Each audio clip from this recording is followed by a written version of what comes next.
మధురం మధురం నీ వాక్యం, నా త్రోవకు దీపం నీ వాక్యం. యేసు నామంలో మీకు శుభములు సమృద్ధిగా కలుగునుగాక.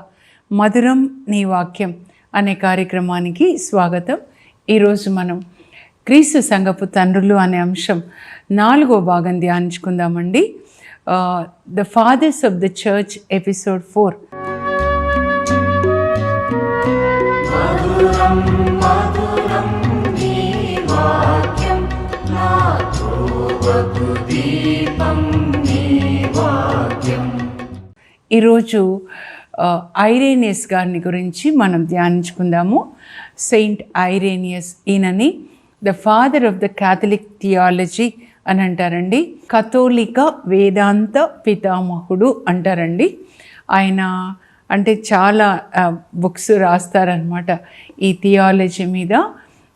స్క్రిప్చర్స్ బాగా చదివిన వాళ్ళు యేసుక్రీస్తు దేవుని కుమారుడు అని మన క్రైస్తవ విశ్వాసాన్ని బలపరుస్తూ రాస్తారు. ఎందుకంటే ఆ రోజులలో వేరే థియరీస్, హెరిటిక్స్ అంటే చర్చ్ బోధనకి వ్యతిరేకంగా చాలా మరి సిద్ధాంతాలు వచ్చాయన్నమాట, డాక్ట్రైన్స్. వాళ్ళని హియర్సీస్ అంటారు, హెరిటిక్స్ అంటారు అనమాట. వాళ్ళని వ్యతిరేకిస్తూ యేసుక్రీస్తు దేవుని కుమారుడు అని ఒప్పిస్తూ, లేఖనముల ద్వారా ఒప్పిస్తూ రాస్తారనమాట. ఈయన క్రీస్తు శకం 35లో స్మిర్నాలో జన్మిస్తారండి. ఇంకా స్మిర్నా అంటే మీకు గుర్తు రావాలి ఏంటి అంటే, పాలికార్ప్ బిషప్ గారు 60 సంవత్సరాలు స్మిర్నా సంఘాన్ని నడిపిస్తారు. విశ్వాసంలో క్రైస్తవుల్ని బలపరుస్తారు. పాలికార్ప్ బిషప్ గారు యోహాన్కి ప్రియమైన శిష్యుడు. ఇప్పుడు ఈ పాలికార్ప్ గారికి ప్రియమైన శిష్యుడు ఎవరంటే ఐరేనియస్ గారు అనమాట. చాలా ప్రియమైన శిష్యుడు అనమాట. యోహాన్ ఏమంటారు, యేసు ప్రభు ప్రేమించిన శిష్యుడని. సో యేసు ప్రభు నుంచి, యోహాన్ నుంచి, పాలికార్ప్ గారి నుంచి ఇప్పుడు ఈ అభిషేకము ఐరేనియస్ గారికి వచ్చిందనమాట. క్రీస్తు శకం 35లో ఆయన జన్మిస్తారు స్మిర్నాలో. ఇంకా పాలికార్పు గారి బోధన విని ఆయన రక్షణ పొందుతాడు, మరి బాప్టిజం తీసుకుంటాడు.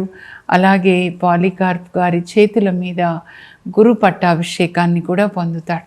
గురువుగా అభిషేకిస్తాడు.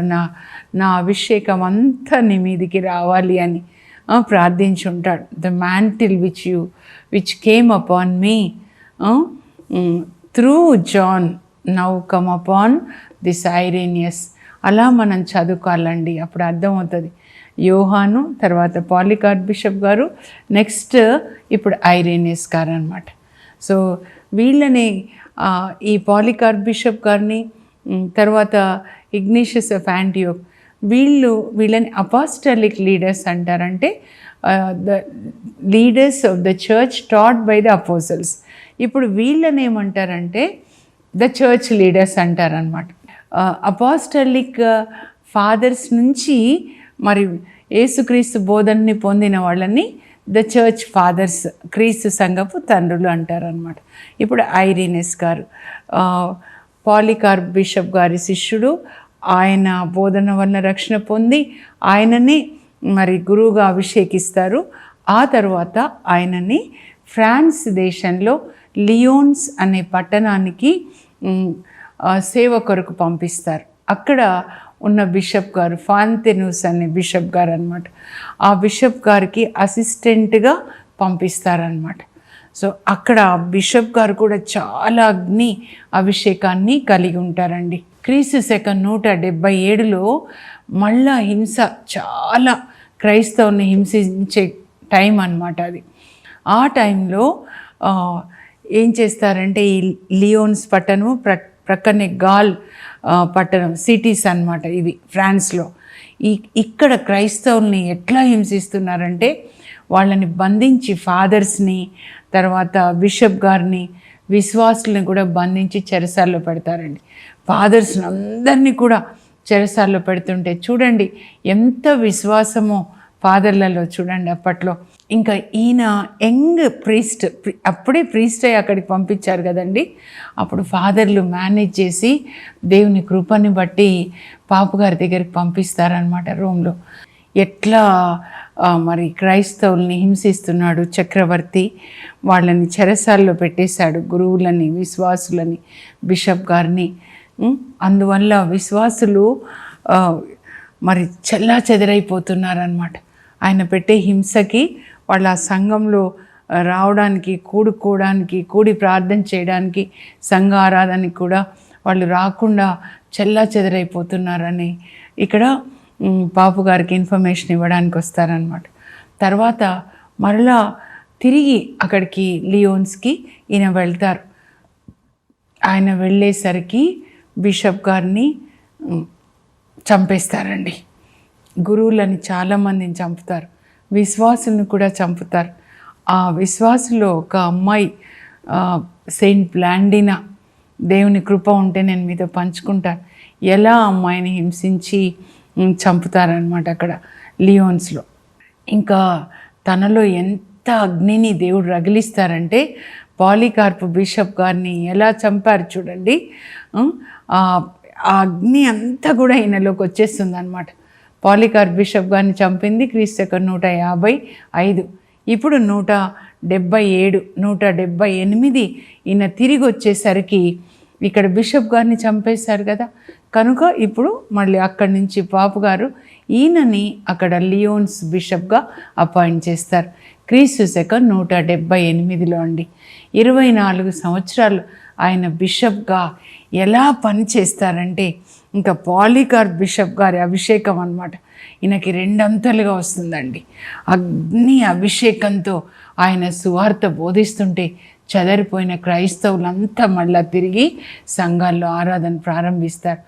ఇండ్లలో హౌస్ చర్చెస్ అన్నమాట, కుటుంబాల్లోనే ఒక ఇంట్లో, ఒక కాలనీలో, ఒక ఇంట్లో కలుసుకుంటారనమాట.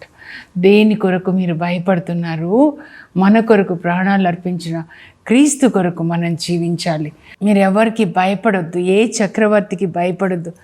మీ ప్రాణాల్ని ప్రభు కొరకు అర్పిద్దాం. మన కొరకు ప్రాణం అర్పించిన ప్రభు కొరకు. ఆయన అట్లా సువార్త బోధిస్తుంటే అక్కడ అనేక మంది అన్యులు కూడా యేసు ప్రభుని అంగీకరిస్తారండి. ఫ్రాన్స్ దేశం అంటే ఐరేనస్ గారిని తప్పకుండా జ్ఞాపకం చేసుకోవాలన్నమాట.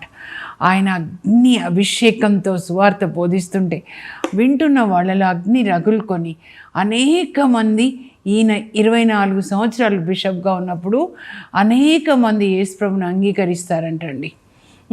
ఒక సమయంలో ఒక అగ్నితో అభిషేకించబడిన ఒక దైవజనుడు అనమాట. అంతేకాదు, అక్కడే కాదండి, లియోన్స్ తర్వాత ప్రక్కన గాల్ పట్టణంలో అక్కడ సువార్త బోధించి మళ్ళీ చర్చెస్ అన్నీ రిపేర్ చేపిస్తాడు. వీళ్ళు ఆ చర్చెస్ని కూలగొడుతూ ఉంటారు కదా రోమా సైనికులు, మళ్ళా వాటిని కడతాడనమాట. అంతేకాకుండా ఈయన మీరు ఈ ఐరేనియస్ గారు అనగానే ఆయన father of the Catholic theology, అంటే తండ్రి అనమాట, కథోలిక వేదాంత తండ్రి. అంటే బైబిల్ని బాగా చదువుతాడండి. లేఖనాల్ని ఆయన ఎట్లా చదివాడంటే అట్లా ఇంకా అలసిపోయి వడపోసి అంటారు చూడండి, అట్లా అనమాట. కొట్టిన పిండి అని అంటారు కొంతమంది. లేఖనాలను అట్లా చదువుతారంట. నా బాధ కూడా అదే. ఎందుకు దేవుని యొక్క వాక్యాన్ని నిర్లక్ష్యం చేసి ఇంకా మనం ఎలా జీవిస్తాం? అసలు జీవాన్నిచ్చే వాక్యం మనలో లేకపోతే మనం ఎట్లా జీవిస్తాం చెప్పండి? ఎంతమంది అనారోగ్యం అని చెప్తారు. మీరు బైబిల్ గ్రంథాన్ని చదవాలి. ఈ బైబిల్ గ్రంథం యేసు ప్రభు, ఆయనే డాక్టర్, ఆయన వాక్యాలే మెడిసిన్ అన్నమాట. అవి మనకి స్వస్థతనిస్తాయి. 107వ కీర్తన 20వ వచనం, ఆయన తన వాక్కును పంపి వాళ్ళ రోగాన్ని స్వస్థపరిచాడు. మనసుకి రోగమా, శరీరానికా, ఆత్మకా, పాపమా, అదంతా పోవాలంటే వాక్యంతో అనమాట. అందుకే యోహాన్ 15:3లో యేసుప్రభు అంటారు, నేను మీతో చెప్పిన మాటల వల్ల మీరు శుద్ధులైతిరి. మనకి శుద్ధి కావాలి కదండి. అప్పుడు ఆ లోపలికి నీళ్లు వెళ్ళాలి. ఇప్పుడు శరీరాన్ని నీళ్ళతో శుద్ధి చేసుకుంటాం, ఇంటిని నీళ్ళతో కడుక్కుంటాం. లోపల కూడా ఈ దేవుని యొక్క వాక్యం మన అంతరంగాన్ని శుద్ధి చేస్తుంది. లేకపోతే లోపల మనం రేపు చూస్తాం ఈ వర్గతత్వాలు, లేకపోతే అసూయలు, పోట్లాటలు, తిండి, త్రాగుడు, వ్యభిచారం, ఇవన్నీ కూడా బయటికి వెళ్ళిపోవాలి అని అంటే లోపలికి వాక్యం వెళ్ళాలండి. ఈ వాక్యం మనల్ని శుద్ధి చేస్తుంది అన్నమాట. అంత బాగా చదువుతారంట. నాకు అందుకే అంతోని వారన్నా కూడా చాలా ఇష్టం. రాత్రంతా ఆయన బైబిల్ చదివి దినంలో వాక్యాన్ని ప్రకటించేవాళ్ళు. అదే యేసుప్రభు ఆయనకు చెప్తారు, బాలయేసు ఆయన రాత్రి బైబిల్ చదువుతుంటే ఆ బైబిల్ మీద బాలయేసు వస్తారనమాట. లేకపోతే 13వ శతాబ్దంలో బాలయేసు ఎట్లా ఉంటారండి, ఆయన రాత్రిలో బైబిల్ చదువుతుంటే ఒకసారి నాకు తలనొప్పి లేస్తుంది అని అనుకుంటారనమాట. అనగానే ఆ బైబిల్ మీద బాలయేసు ప్రత్యక్షమై నేను రాయనా అని ఇలా రాస్తారనమాట. ఇలాగే చదువుకో, రాత్రంతా బైబిల్ చదివి దినమంతా బైబిల్ని ప్రకటించు. ఆ వాక్యాలు సైతాన్ రాజ్యాన్ని కూలద్రోస్తాయి. ఒక్కొక్క వాక్యము ఒక్కొక్క ఖడ్గంలాగా మిసైల్స్ అన్నమాట. మన మిసైల్స్ ఏంటంటే Christians missiles word of God, దేవుని యొక్క వాక్యం 2 అంచుల ఖడ్గంలాగా మీరు చదువుతున్నప్పుడు లోపల వెళ్ళి లోపల ఉన్న దుష్ట శక్తుల్ని సంహరిస్తాయి. లేకపోతే ఆ శక్తులు మన ఆత్మని మనల్ని సంహరిస్తాయన్నమాట.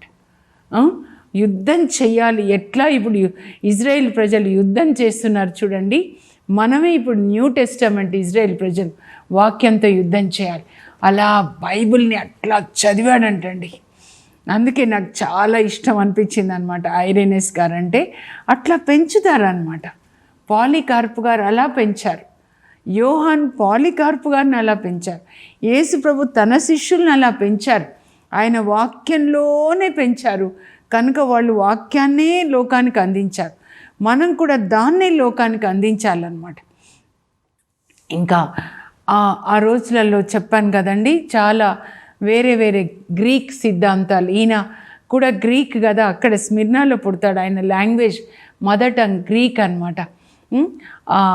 వాళ్ళు ఏంటంటే రకరకాల సిద్ధాంతాలు, గ్రీక్ మైథాలజీ ఉంటుందండి. మేము కూడా ఎంఏ ఇంగ్లీష్ లిటరేచర్లో చదువుకున్నాను. రకరకాల సిద్ధాంతాలు ఇప్పుడు మనకి ఇండియన్ మైథాలజీ లాగా. మిత్ అంటే అర్థం ఏంటంటే ఊహల్లోంచి పుట్టినది అని అర్థం అన్నమాట. సో వాళ్ళకి రకరకాల సిద్ధాంతాలు ఉంటాయండి. దేవుడు ఆత్మ అయితే మళ్ళీ దేవుడేమో ఆత్మ, మనమేమో శరీరం. కనుక దేవుడు ఆత్మ శరీరంగా ఎట్లా ఉంటారు, త్రియేక దేవుడు ఎట్లా, తండ్రి కుమార పరిశుద్ధాత్మ ఎట్లా అని. అప్పుడు ఈయన ఈ వాక్యం ద్వారా అన్నమాట వాళ్ళకి వాక్యం ద్వారా జవాబు చెప్తాడండి. గ్రంథాలు రాస్తాడు. వాళ్ళ గ్రీక్ ఆయన మదర్ టంగ్ కాబట్టి వాటిని కూడా చదువుతాడనమాట. ఆ నాలెడ్జ్ ఉంటుంది వాళ్ళ గ్రంథాలు, ఆ తర్వాత బైబిల్ గ్రంథ నాలెడ్జ్ అనమాట. 2 ఉంటాయి. ఇదేదో ఒక పోట్లాట కాదు, కానీ ఆయన రైటింగ్స్ ద్వారా వాళ్ళకి జవాబు చెప్తాడనమాట. ఆయన రాసిన పుస్తకం ఒక గ్రంథం అండి. అగెయిన్స్ట్ హియర్సీస్ అంటారనమాట. వ్యతిరేక శాఖలకు వ్యతిరేకంగా అని ఒక గ్రంథాన్ని రాస్తాడు. అగెయిన్స్ట్ హియర్సీస్ అనమాట. వాళ్ళకి జవాబు చెప్తాడండి. క్రీస్తు విశ్వాసాన్ని ఆయన బలపరుస్తాడనమాట. ఇంకా ఏంటి అంటే వాళ్ళు ఏం చెప్తారంటే, వాళ్ళ థియరీ గ్రీకులంటే వాళ్ళకి ఎప్పుడు జ్ఞానం అండి. జ్ఞానం అరిస్టాటిల్ కానీ గ్రీకు వాళ్ళకి. గ్రీకులు పౌలు కూడా రాస్తాడు చూడండి, గ్రీకులు జ్ఞానాన్ని కోరుతున్నారు, యూదులు అద్భుతాల్ని కోరుతున్నారు, కానీ మేమైతే సిలువ వేయబడిన క్రీస్తుని ప్రకటిస్తున్నాం. మన ప్రకటన శుభవార్త ఏంటంటే క్రీస్తు సిలువ మరణం ద్వారా మనకి రక్షణ అన్నమాట. గ్రీకులు ఏం నమ్మేవాళ్ళనంటే సాల్వేషన్ త్రూ నాలెడ్జ్ అనమాట. అంటే ముక్తి జ్ఞానం ద్వారా ముక్తి అని. అప్పుడు ఈయన ఏం రాస్తాడంటే జ్ఞానం ద్వారా ముక్తి రాదు, ముక్తి రక్షణ ఒక్కరి ద్వారానే, అది యేసుక్రీస్తు ద్వారా. అపోస్తల కార్యాలు 4:12 అనమాట. స్క్రిప్చర్స్ తర్వాత అపోజల్స్ టీచింగ్ కూడా చాలా ముఖ్యమైనదండి. అపోజల్స్ టీచింగ్, అందుకే అపోస్తల కార్యాలు చదవాలి. వాళ్ళ బోధన మనం సరిగా అర్థం చేసుకోవాలన్నమాట. అప్పుడే అసలైన చర్చ్ ఏంటి, ఆదిమ సంఘం ఎలా ఉంది అపోస్తుల కార్యాల్లో, వాళ్ళు నిజమైన దైవజనులు, వాళ్ళ ఆ సంఘం ఎలా ఉందో ఇప్పుడు మనం కూడా అలాగే ఉండాలన్నమాట. ఒకే శరీరం, అందరూ ప్రేమగా జీవిస్తున్నారు. క్రీస్తు శరీరం, క్రీస్తు శిరస్సు అయితే మనం శరీరం అన్నమాట. సో ఈయన ఏం రాస్తారంటే రక్షణ, ముక్తి యేసుక్రీస్తు ద్వారానే, ఆయన బోధనల ద్వారానే అని రాస్తారనమాట. సో ఈయన రాసిన పుస్తకాలు కూడా మరి ఇప్పటి వరకు కూడా అవి ప్రిజర్వ్ చేయబడి ఉన్నాయండి. అందువలన ఈయనని father of Catholic theology, Christian theology అనొచ్చు. ఎందుకంటే క్రీస్తు గురించి కదా రాసింది. తండ్రి అని అంటారనమాట. కథోలిక వేదాంత తండ్రి అని పిలుస్తారండి. ఇంకా ఐరేనియస్ గారిని లవర్ ఆఫ్ పీస్, శాంతి స్థాపకులు అని పిలుస్తారు. ఏం జరుగుతుందంటే 190లో, క్రీస్తు శకం 190లో పాపుగారికి, 1వ విక్టర్ పాపుగారికి ఏషియా బిషప్ గారికి కొంచెం ఇండిఫరెన్సెస్ వస్తాయండి, విభేదాలు. ఈస్టర్ ఎప్పుడు జరపాలి అని, ఏ తేదీన జరపాలి, డేట్ ఆఫ్ ఈస్టర్ గురించి అన్నమాట. పాలికార్ప్ బిషప్ గారు కూడా అలాగే రోమ్కి వెళ్తారండి, ఈస్టర్ డేట్ ఎప్పుడని. అప్పట్లో ఏంటంటే యూదులు పాస్కా పండుగ వాళ్ళ నీసాన్ 14వ తారీఖు అనమాట. సో ఆ రోజే ఈస్టర్ పండుగ కూడా జరపాలి, అలా జరుపుకునేవాళ్ళండి. అయితే ఆ తర్వాత మరి మన చర్చి వాళ్ళు, మన పాపు గారు నిర్ణయిస్తారు ఈస్టర్ పండుగ సండే, అంటే పాస్కా పండుగ తర్వాత వచ్చే సండే. పాస్కా పండుగ అంటే మనకి గుడ్ ఫ్రైడే అండి, వాళ్ళకి పాస్కా పండుగ. వాళ్ళు గొర్రెపిల్లని బలిస్తారు. మనకి యేసుప్రభువే సిలువలో దేవుని గొర్రెపిల్లగా తనను తాను బలిగా అర్పించుకొని మనకి రక్షణ ఇస్తారు. గుడ్ ఫ్రైడే వాళ్ళ పాస్కా పండుగ. తర్వాత వచ్చే సండే ఈస్టర్ పండుగ కొనియాడాలని చర్చి నిర్ణయిస్తుందండి. అయితే ఈ విషయంలో వాళ్ళిద్దరికీ మరి కొన్ని డిఫరెన్సెస్ వస్తాయి. కానీ ఈయన బిషప్ గారు మరి పాపు గారికి లోబడి ఉండాలి కదండి, మనకి ఆయన అధికారి కదా, ఇంకా మాట వినడనమాట. అందుకని ఇంకా మతంలోంచి బహిష్కరించాలనుకుంటారంట పాపు గారు. అప్పుడు ఐరేనియస్ గారు ఈ పాపు గారితో మాట్లాడి వాళ్ళిద్దరి మధ్యలో పీస్ తీసుకొని వస్తారంట. ఈయనతో కూడా మాట్లాడి మనం లోబడి ఉండాలి కదా అధికారులకి, చాలా ఎక్కువ రాస్తాడు, మనం అధికారులకి లోబడి ఉండాలి అని చెప్పి. మీరు చర్చి ఫాదర్స్ అందరినీ మీరు వాళ్ళది చదివితే, వాళ్ళ బోధన వాళ్ళు ఎప్పుడు చెప్తారు, మనం ఒక అధికారానికి లోబడి ఉండాలి అని చెప్పి అన్నమాట. ఇంకా అప్పుడు ఇద్దరి మధ్యలో సమాధానం తీసుకొస్తారండి. అందుకని ఈయనని శాంతి స్థాపకులు అని అంటారనమాట. క్రీస్తకం 190 ఇది జరుగుతుంది, లవర్ ఆఫ్ పీస్. మనం కూడా అలాగే ఉండాలండి. యేసు ప్రభు చెప్తారు అష్టభాగ్యాలు మత్తయి 5:9లో, శాంతి స్థాపకులు ధన్యులు, వారు దేవుని కుమారులను పిలువబడతారు. దేవుని బిడ్డలు ఎప్పుడు కూడా డివిజన్స్ కోసం పనిచేయొద్దండి. ఎఫెసీ 1:10లో దేవుని ప్రణాళిక ఏంటంటే ప్రపంచాన్ని ఒక కుటుంబంలాగా చేయాలి అని, అందరూ కలిసి మనం జీవించాలి. 133వ కీర్తన కూడా అంతే. అందరూ సోదరులెల్లరూ ఐక్యమత్యంతో ఉండుట ఎంతో రమ్యమైనది, ఎంతో మధురమైనది. అది అహరోను తల మీద పోయబడిన అభ్యంగన తైలం లాంటిది, హెర్మోను కొండపై కురిసే మంచు లాంటిది. ఆ చోట దేవుడు తన దీవెనలు కుమ్మరిస్తారు. మనందరం కలిసి ఉండాలండి. ఒకే రక్తం, యేసు రక్తంలో మనం కొనబడ్డాం, కడగబడ్డాం, ఒకే ఆత్మలో బాప్తిస్మాన్ని పొందాం. అది దేవుని ప్రణాళిక అన్నమాట. ఆ తర్వాత మరి పునీత జెరోమ్ గారు చెప్పినట్లుగా సెప్టిమస్ సెవరస్ చక్రవర్తి కాలంలో క్రీస్తకం 202లో ఐరేనియస్ గారు వేద సాక్షి మరణాన్ని పొందుతారండి. ఇప్పుడు ముఖ్యాంశాలు నేను చదువుతాను, మీరు స్క్రీన్ మీద చూసి రాసుకోనండి. దేవుని యొక్క చిత్తం అయితే తొందరలో ఇవి పుస్తకాలుగా రాయడానికి నా కొరకు ప్రార్థించండి. దేవుడు నాటిన నీతి వృక్షాలు, తర్వాత ఇంకా అపోస్తుల చరిత్ర, తర్వాత అపాస్టలిక్ ఫాదర్స్. క్రీస్తు సంఘపు తండ్రులు 4వ భాగం పునీత ఐరేనియస్ గారు. పునీత ఐరేనియస్ గారు పాలికార్పు గారి ప్రియమైన శిష్యులు. క్రీస్తు శకం 130లో స్మిర్నా పట్టణంలో జన్మిస్తారు.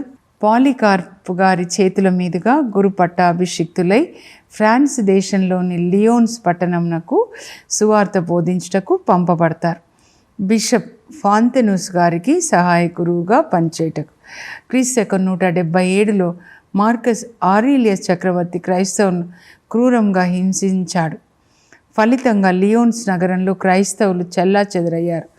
గురువులు చెరసాల్లో బంధించబడతారు. ఈ విషయంలన్నింటినీ రోమ్లో పోపు గారికి అందించుటకు ఐరేనియస్ రోమ్కు పంపబడతారు. ఆయన తిరిగి వచ్చేసరికి ఫాంతెనుస్ బిషప్ గారు కొందరు గురువులు విశ్వాసులు క్రీస్తు కొరకు వేద సాక్షి మరణాన్ని పొందుతారు. క్రీస్తు శకం 178లో లియోన్స్ పీఠాధిపతిగా ఎన్నికై 24 సంవత్సరాలు నమ్మకంగా సేవలు అందిస్తారు. ఆయన సువార్త బోధన వలన అనేకులు రక్షణలోనికి నడిపిస్తారు. అగ్ని అభిషేకంతో ప్రజల హృదయాల్లో అగ్నిని రగిలిస్తారు. గాల్ పట్టణంలో దేవాలయాల్ని పునరుద్ధరిస్తారు. లేఖనములను క్షుణ్ణంగా పఠిస్తారు. గ్రీక్ సిద్ధాంతంను వేదాంతంను కూడా పఠిస్తారు. జ్ఞానం ద్వారా ముక్తి లభించును అను గ్రీక్ సిద్ధాంతంను వ్యతిరేకిస్తూ వ్యతిరేక శాఖలకు వ్యతిరేకంగా అగెయిన్స్ట్ హియర్సీస్ అను గ్రంథమును గ్రీక్ భాషలో రచిస్తారు.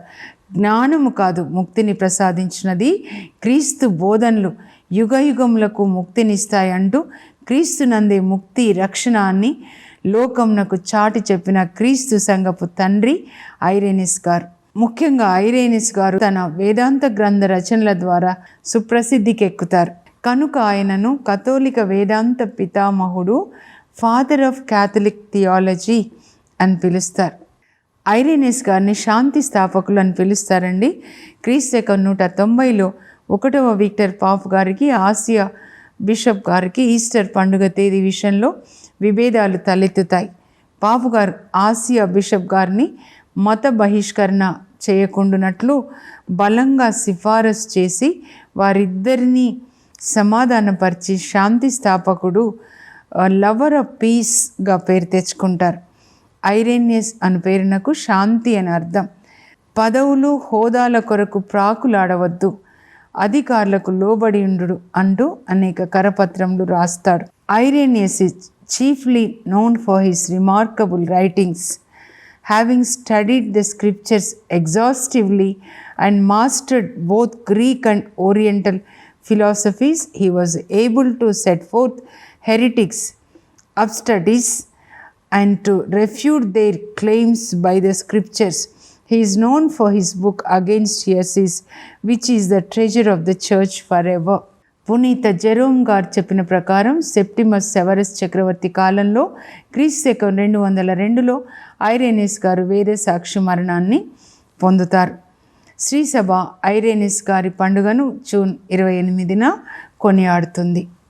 పరలోకపు మా తండ్రి, మీ పరిశుద్ధ నామమునకు స్తోత్రం కలుగును గాక. మీరు మీ ఏకైక కుమారుడు యేసు ప్రభుని లోకానికి పంపించారు. పరలోక రాజ్యాంగ విషయాలన్నీ కూడా యేసు ప్రభు ద్వారా మాకు బోధించారు. పరలోక మార్గం, నీతి మార్గం, ప్రేమ మార్గం, క్షమ మార్గం, కరుణ మార్గం అని యేసు ప్రభు మీరు మీ జీవితం ద్వారా పరలోకాన్ని గురించి మాకు బోధించారు. అలాగే మీ యొక్క అపోస్తలు కూడా మీరు నడిచిన ప్రేమ మార్గంలో నడిచారు ప్రభా. అలాగే వాళ్ళ యొక్క శిష్యులు కూడా మీరు చూపించిన నీతి ప్రేమ మార్గంలో నడిచారు. ప్రజల హృదయాల్లో ప్రేమ అగ్ని జ్వాలల్ని, నీతి అగ్ని జ్వాలల్ని రగిలించారు. అలాంటి కృప మాకు కూడా దయచేయండి.